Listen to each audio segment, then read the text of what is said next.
Alrighty, thank you so much for joining me today during this first masterclass on ghostwriting that I'm putting together. As it were, I believe so strongly that those who go through this program would actually experience immense value. It's just something that I'm very persuaded about. And yeah, so I'm very persuaded about that, that immense value is going to be gotten from the sessions I'm going to be having with my students over the 2 weeks of this program. But today is basically just more like for an introduction. Tonight is for an introduction. Um, well, I need to quickly say this to lay a background. Writing is writing is the most influential thing a person can do, right? And particularly, writing well. And many a times, some people wonder if, what they've written will ever count, right? What they've written will ever count.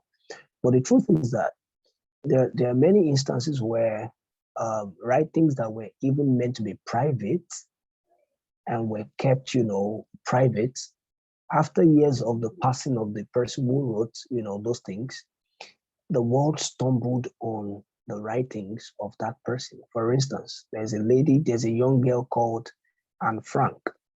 Anne Frank was in Hitler's Germany. And while she was hiding with her family, she was hiding in an attic of a house, she began to write a diary, right? And it seems Anne Frank didn't survive, and Anne Frank didn't survive, Anne Frank didn't survive the the war, right? The Second World War. She didn't survive the Second World War. But Anne Frank had written a diary. She had kept a diary, right? So she had kept writing in a diary, uh, day upon day, day upon day, day upon day. And suddenly, after the war, Anne Frank's diary was discovered. And that book has become a global bestseller. It's a book that has, kept on being reprinted and all of that. And that book has gone on to be very influential. What it means is that writing is super influential, right?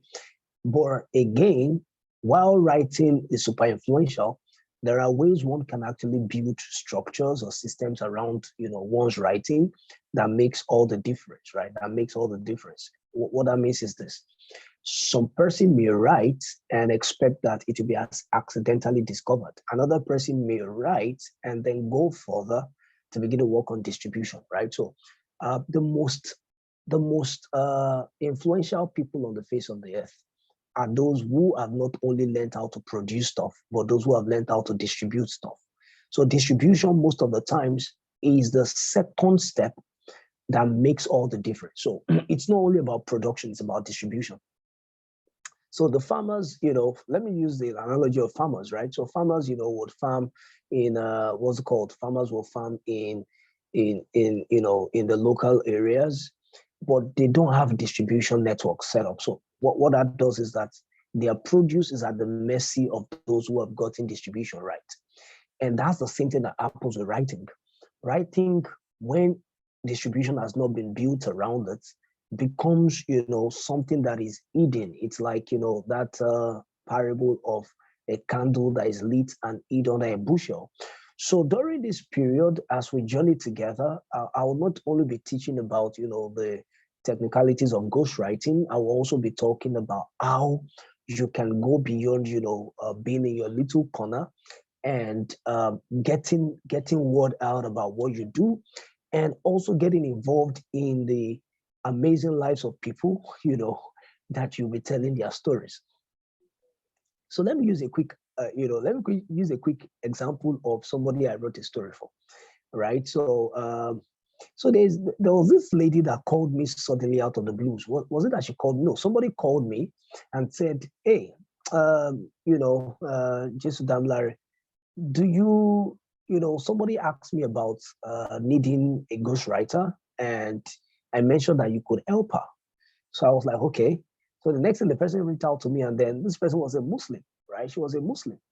And so when, this Muslim lady chatted with me, we began to talk, So, she told me a bit of her life story. And then she sent me a diary. She sent me a journal all the way from Lagos. So she sent it through, okay, no, what happened was I was in Lagos then, and then she drove all the way to where I was having a meeting to give me a journal.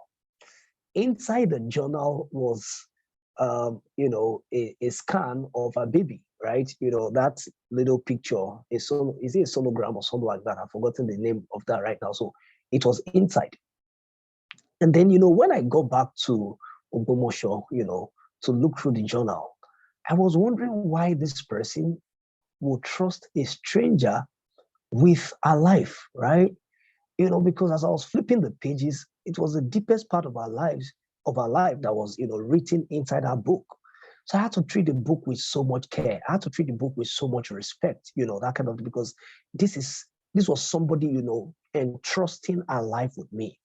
And I went through, I mean, the story was about our relationship with our husband, right? It was basically about, our journey with our husband, how they met, all the different issues they had, the different pains, she went through, and all of that. And also how the child that came, became like, what's it called? A gift from God, right? And how that, as time went on, she and her husband began to blend some more and stuff like that. And one of the things that the lady told me was that she told her father, she promised her father that she was going to write a book, but her father was late as at the time she took that step of writing the book, or she knew she was going to dedicate the book to her father. So here was a Muslim woman who wanted to write about things that were very, very deep and painful and all of that. And here was this stranger called Jesu Damlari, who was a believer, a Christian, and she wanted a Christian to help her write that. And and it was all of these things she was entrusting to me. So I realized that I needed to go beyond just being a writer. I needed to really walk alongside her. So she was having cold feet. She was developing cold feet. At times she would feel like, should I write this book? And she'd be like, I want to write it. Should I write this book? I want to write it.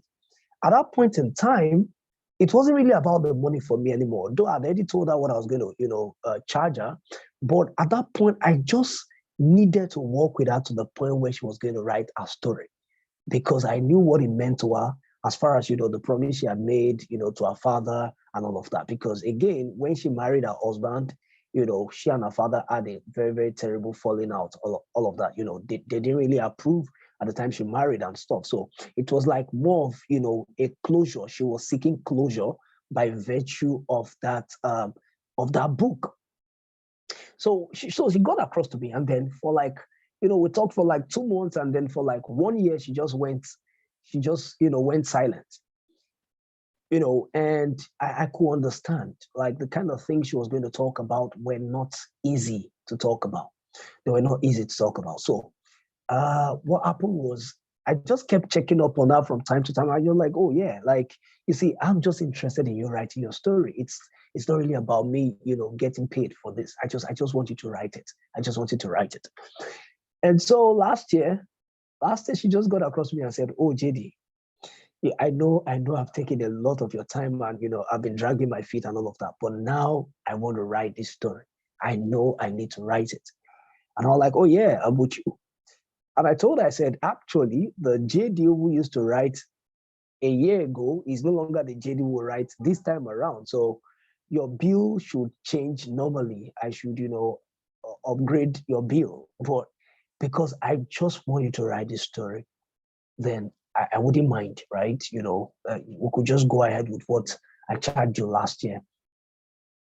And she was so joyful. I wish I could show you some screenshots from, our conversations. I mean, at a point, she was going to be thanking me almost every single day. She would say, JD, thank you so much for pushing me. Thank you so much for pushing me. The title of her book is 1,000 Words Unspoken, right? That should let you know how, deeply emotional the book must have been. However, it was so emotional that she could not write it as a memoir. She had to write it as if a fictionalized, story of her life. I mean, that was how that's how emotional the book was, right? So we had to change names, we had to change settings a bit, so that people would like some people would know they are the ones featured in the stories, but then again they wouldn't know because we had changed some some things. So ghostwriting is about loving, like you desiring to help people tell their stories. That's the first thing. If you don't cultivate the desire to help people tell their stories, you won't be able to do a good job of ghostwriting, right? So, so one of the first assignments I'm going to give us is actually for you after this class, before we meet on Wednesday, I will want you to actually take some time out, go on Facebook, take a stroll around your street, right? Like flip through your gallery and just, pick one picture or, pick one face on the street and just look intently at that person and ask yourself, what's this person's story? Do you get? Like, I practice that a lot. I want to know what people's stories are.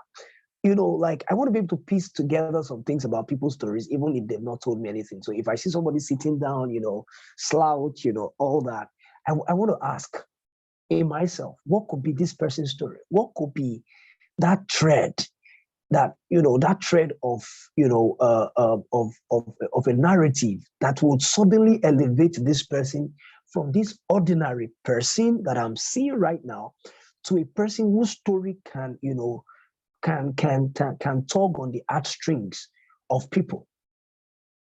So yeah, so that's how I approach this. So that's the first thing. You have to learn how to desire to know people's stories and to want to tell their stories. Okay. So I don't know if you've gotten that. If you can drop, a message in the chat for me to know that you got what I said so far, just drop a message in the chat. Like, what are the first two things I, mentioned that we need to know? What are the first two things I mentioned we need to know?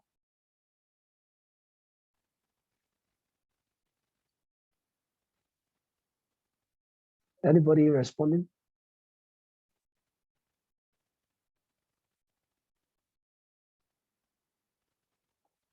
Anybody responding? You could just drop it. You could just drop, just drop some, some lines on the chat here in Zoom.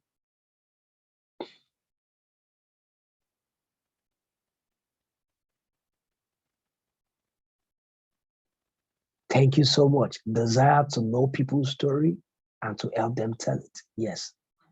Great. Okay. Any other person?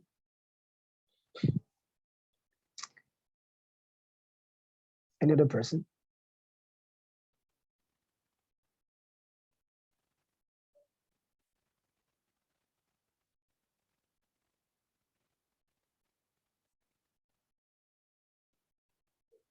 Okay. So I'm not sure any other person is typing right now. So yeah, let's just quickly go ahead from here. So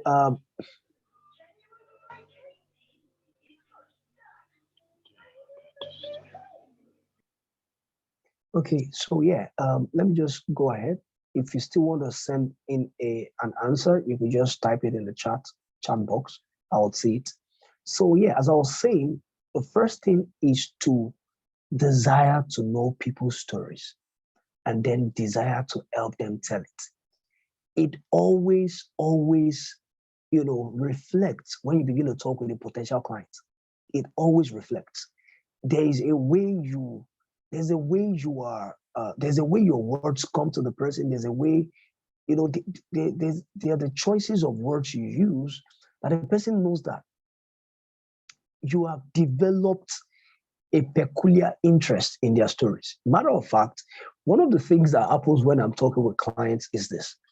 It happens that as I begin to talk with them, you know, it's like I'm entering their stories almost immediately. So I'm able to just, point out an angle and they're like, oh, wow, like, they never saw it that way before. And, seemingly ordinary things that they would, overlook, they begin to, say, oh, wow, yeah, oh, wow, that kind of thing. So for instance, I'm presently writing the I mean, yeah, I'm ghostwriting the autobiography or a memoir of a Niger Delta, general, somebody who had been a terrorist and a terror in the Niger Delta. So how did we start, this stuff? How did we start talking about this? So, anytime this man shares his testimony, everywhere I've been where he shared his testimony, I'm always picturing the testimony like I'm picturing it in, in how I call it, like in 4D. I'm able to see like the intricacies of the story, the nuances. And when I see that, I'm like, oh wow, I mean, this will make a very, very amazing story. Like, people should read this, people should know about this man's story. And I approached him one day, and then I just told him, I said, I feel your story needs to be heard. I feel your story needs to be heard. I feel people need to read your story. And it was like, for real, that actually some people had already come to him that they wanted to make a movie out of his life, right? I said, well, he now said, well, the movie plans had stalled. So I told him, I said, a book will actually even go a long way, right? And he was like, okay, let's go ahead. And then he was asking me, what do I need and what do I need? So when I began to lay out the things he needed to share, it became like, wow, wow, like, wow. Because what happened was, for him, I knew that the end result of his story was not really alone. I mean, it was not really just about telling a story. It was about winning souls, like getting many more people to know the Lord who saved him, right? So that was where, that was the angle I took it from, where, I decided to help him see that, yeah, this is where your story should lead. This is how it should be crafted. And it was all together, how I call it, like he mastered it. And so we will go back and forth, go back and forth. And there were times when I would, read the transcription of his audio recordings.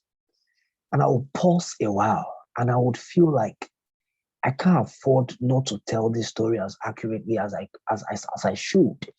I can't afford to, cause the soul, the texture of this man's story to be lost.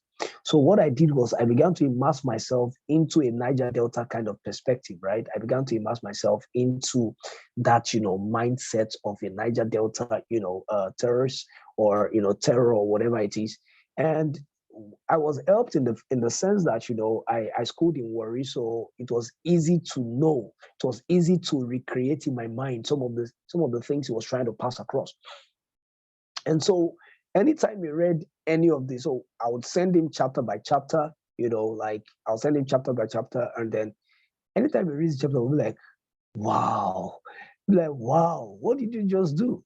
And I'm like, yeah, like your story deserves to be told, as accurate and as powerfully as it can be, right? So what have I tried to say so far? Your introduction to the world of ghostwriting is that you decrease, right? You fade away. You are lost while the person you're writing for is found. The many times people do not know how to separate themselves from, the person they're writing for. They use the words they normally use, when they talk. They use they use their own way of writing. And, they can smother the voice of the person who they're actually writing for. Now, while that is something that, there are some instances where that cannot be helped, but with, that first step I've told you about, the desiring to know people's stories and desiring to help them tell it, right? Help them tell it. It shifts you from like somebody who wants to take a person's story and tell it, compared to you are helping a person tell their story, not like you are coaxing the words out of their mouth. You are teasing the words out of their mouth, out of their hearts, such that the words that make the most meaning to them, those are the words that will come out in, how they, present their stories to you. So you can keep using those words again and again, so that For instance, those who are very close to them, when they read it, they'll be like, oh, wow. I mean, this person must have written this, that kind of thing. So I need to establish that as a foundation. We're going to be diving into the mechanics, the nitty-gritty. I'll be teaching you about, how to actually enter into the mind of, the person you're writing for, your client.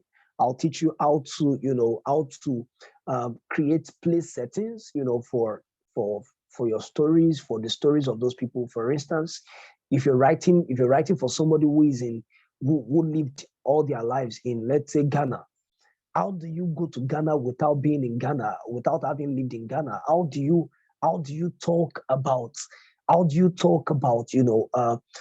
the Ghanaian experience without you having been to Ghana, right?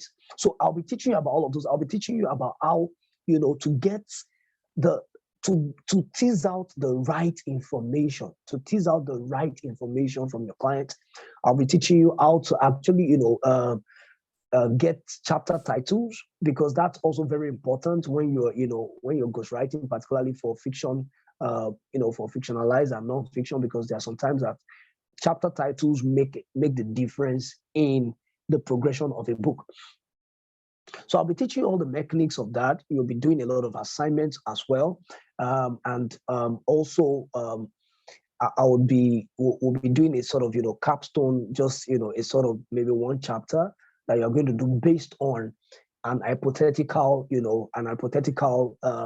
client's brief. You'll be creating at least a chapter, writing about that person based on the little details the person provides to you, right? And so I'll be doing all of that. Funto will be getting across to everybody by tomorrow to just send us what the schedule will look like for every of our classes, every of our classes, and then also she'll be giving you details on the topics that we'll be treating. But we've just been able to dive into this on a foundational level. The first thing the first thing to put in place for you to ghostwrite, and for you to ghostwrite well, is the desire to know people's stories and to tell their stories, to get immersed in their person, so that you can tell their stories with their own words and with their own emotions. You may not be somebody who gets angry, but if your client is a person who gets angry, and anger is part of what their story looks like, then you have to be able to describe anger in a visceral manner. It will not be something that is far removed. You will not be describing it from a third person perspective. No, you would have to, for that moment, touch anger vicariously, right? And be able to describe it. Be able to describe, the vibration, right? The way the muscles began to get tense. You'll be able to describe that. So we'll talk about all of that. We'll break them down. And, I can't wait, actually, because I believe so strongly that in the days ahead of us, as more people break away from existence. Okay, so for instance, I have a project that I got what's it called, commission to work on it last year. So this person has already paid 1/3 of the money for a project. Like, she's a young lady. In fact, she is basically my age mate or something like that. But her story is amazing. So she just reached out to me and said, hey, I want to write my life story. I want to write a memoir. And I feel you can help me. I said, okay, that's cool. So I told her, okay, do this and do this and do this. But she could not do them. And so I kept waiting. So, for like 1 year now, she has not done, we've not even started the project, but she has paid, upfront. And then, recently she now got across to me and said, actually, I feel that the angle I wanted to approach the story from was a vengeful approach. I was going to be vengeful against a man that broke my heart. But I don't think I want to do that. I think I want to, just forgive the person and let the person, go. And then I laughed, right, in the chat. And then I said, actually, if you had told me the story that way, I may have helped you to see that that was not your real person. that was, telling that story, that you were deeper than that. You were deeper than using a book to settle, something that may have been petty, right? And well, I think that's because of my relationship with the lady. So, if it was another person, it might have been easier to, it might have been more difficult, or I'll have had to, be more nuanced in how I'll have counseled the person. But I'm also saying that you actually have a lot of influence on how your client tells their story. That's how powerful this thing is. So as more people break away from survival, they'll begin to look towards legacy. And it means that more and more people will want to talk about their lives. They want to, write about their lives. But beyond just, writing memoirs or autobiographies, there are also ghostwriting jobs, how will I call it, when it comes to self-help books, technical books, professional books, and all of that. So there are times when somebody calls you to help them write something that is not actually, about their lives. Maybe it can be about a domain of life that they just want to write stuff about, but they don't have time.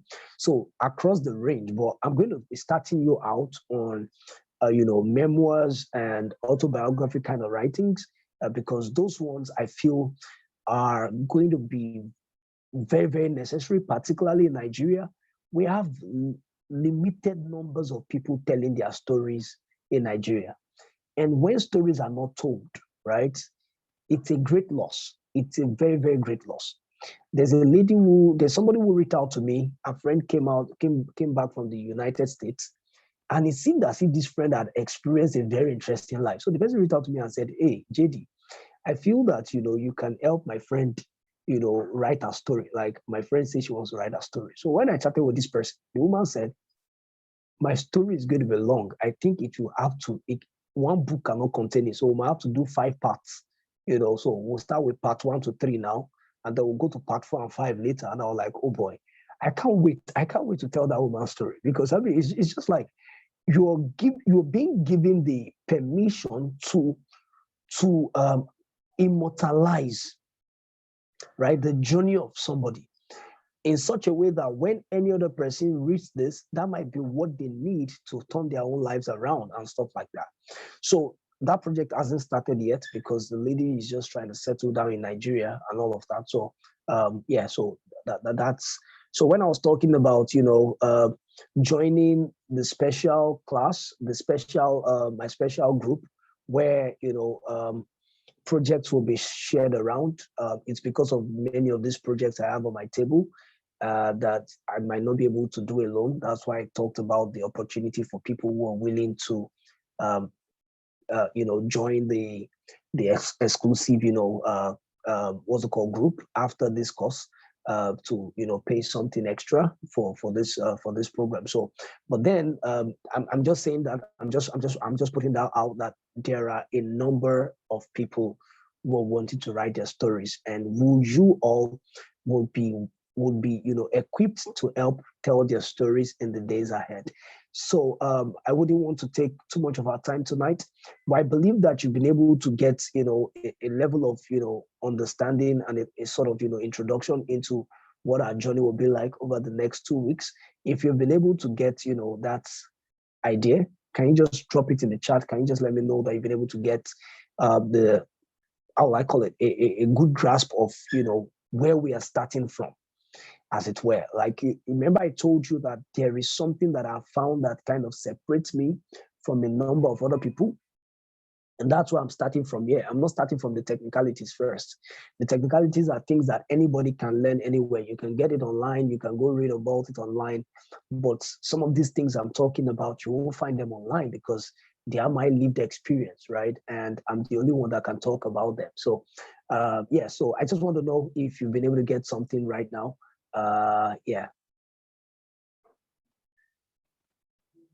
Okay, great. Have you been able to get the context and the scope of this introductory class?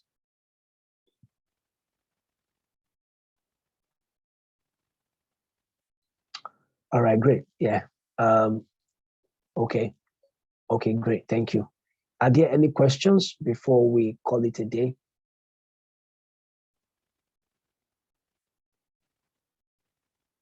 Thank you so much. Okay. Any questions? If there are any questions, I'll be glad to take them.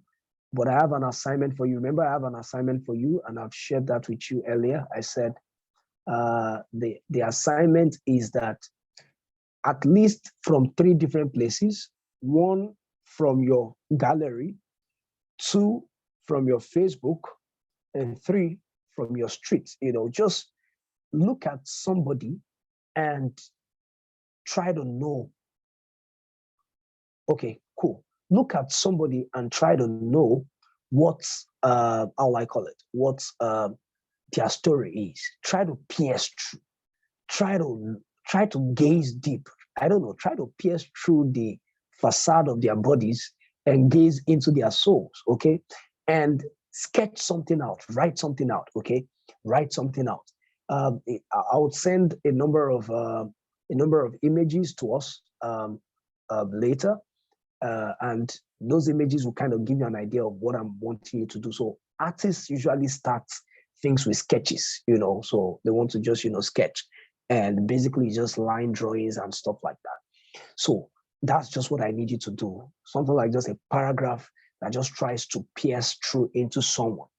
It might not mean that that's what the person's story is, but you're trying to see if there are clues to that person's story from just their faces, from just the eyes you can look into, right? So that's the assignment. Fonto will follow up with you all on the assignment. On Wednesday, when we have our class, each person will have the opportunity to read 1 of the 3 of the sketches they were able to create. So you just read it, I'll critique, and then I'll use that as a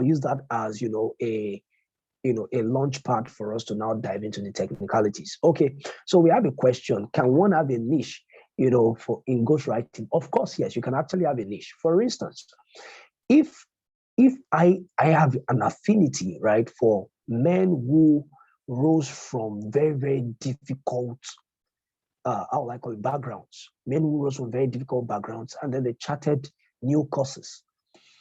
I might decide that that's the kind of story I want to write. I might decide that that's the kind of story I want to help people write. Another person could be like, okay, let's say single mothers. The person might want to just write stories that have to do with single mothers. Another person may want to, just write, something that relates to, parents with special needs children, right? So, or some people may focus on sports athletes, and that's just what they write. While some people may focus on people who are in the medical field.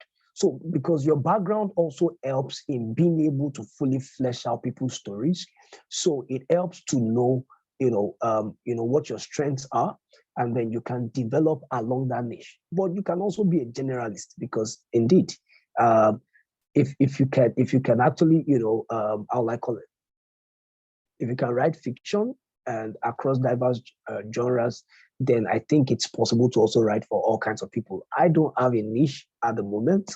I write across different. I've written for a woman who was widowed at the age of 26. She just got married, and then within 1 year, her husband had an accident, and then he died.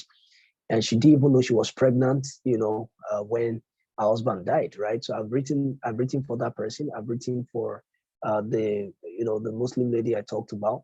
I've written for a woman who kind of left Nigeria in the 80s to Italy, and then to the United Kingdom. I've written also for ministers who wanted to just get their messages out, right, get their messages out there. So I've written for them, where I took their transcriptions, their audio messages, and then I converted it to writing. And also, like I mentioned, I've also written, or I'm also writing for a Niger Delta, kind of terror and all of that. So across these different genres. So there's that generalist approach. But somebody could say, hey, I want to be able to write in a direction where I just keep perfecting the art, the art of writing for this set of people. And then it becomes easy for those people who you have written to easily just recommend you and say, hey, this person writes so well when it comes to this. And so people just keep coming to you. So it depends on you. You can decide you want to have a niche, and then you just stick with that niche. I hope that's clear.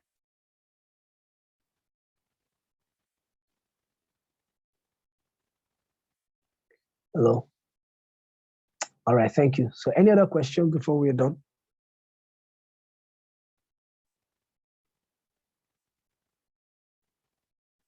Okay, if there is no other question, I'd like to say thank you for joining me tonight. As I said, I'm really, really, really excited for this journey. I've been preparing for it. I've been looking for how I can give you the how I call it, the greatest value ever, and for you to actually consider the investment of time and resources very worthwhile. And I believe that before we are done, you will have, arrived at that point where you say, oh wow, this is one of the greatest investments I've made in myself and for the future. So thank you so much, and have a wonderful night, everybody. Bye now.